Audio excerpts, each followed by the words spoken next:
വേടൻ ജയിലിൽ നിന്ന് പോയിട്ട് തിരിച്ചു വരുമ്പോഴേക്കും ശരിക്കും ഒരു സൂപ്പർ പവർ ആയിട്ടാണ് വന്നത്. അതിൻ്റെ പിന്നിലൊരു മാർക്കറ്റിങ്ങും ബ്രാൻഡിങ്ങും ഉണ്ട്. ജയിലിൽ പോയി തിരിച്ചു വന്ന വേടൻ ഒരു മാറ്റത്തിന് വേണ്ടിയിട്ട് എന്തായാലും മാർക്കറ്റ് ചെയ്യില്ലേ? തീർച്ചയായിട്ടും ചെയ്യും. ഈ സഫേഴ്സ് ടേൺഡ് സർവൈവർ ടേൺഡ് സിമ്പിൾ അതെന്തായാലും വേടൻ എന്തായാലും കുറച്ചും കൂടി അവിടെ ഒരു ആധിപത്യം സ്ഥാപിക്കുകയുള്ളൂ. സഫർ ചെയ്യണമെന്ന് സർവൈവ് ചെയ്യും എന്ന് ഉറപ്പുള്ള ഒരു കാര്യം തന്നെയാണ്. ഇതൊരു മാർക്കറ്റിംഗ് ആണ്. പക്ഷെ അത് അറിഞ്ഞും കൊണ്ട് ചെയ്യുന്ന ഒരു മാർക്കറ്റിംഗ് അല്ല, അറിയാതെ വരുന്ന ഒരു മാർക്കറ്റിംഗ് ആണ്.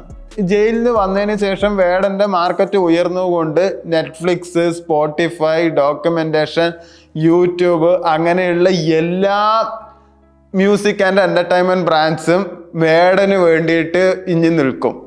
വേടന്റെ പാട്ടിന് വേണ്ടിയിട്ട് നിൽക്കും. വേടൻ ജയിലിൽ പോയത് ശരിക്കും പറഞ്ഞാൽ അവന്റെ കളങ്കമല്ല, അത് ആക്ച്വലി അവന്റെ ക്രെഡിബിലിറ്റി കൂട്ടുകയാണ് ചെയ്തിരിക്കുന്നത്. അത് എല്ലാവർക്കും പ്രത്യക്ഷമായിട്ട് നന്നായിട്ട് തന്നെ അറിയും. ഇനി എന്താ ഉണ്ടാവുക എന്ന് നിങ്ങൾക്കറിയോ? അദ്ദേഹത്തിന്റെ പാട്ടിൽ എന്തായാലും പൊളിറ്റിക്കലി നല്ലൊരു ബോൾഡ്നെസ് എന്തായാലും വരും. ഇത്രയും കാലം അദ്ദേഹത്തിന്റെ വേദനയായിരുന്നു പറഞ്ഞിട്ടുണ്ടായിരുന്നത്. ഇനി വേദന പറയില്ല. വേദനക്കെതിരെ ഒരു പ്രതിരോധമായിരിക്കും ഇനി കൂടുതലായിട്ട് ഉണ്ടാവുക.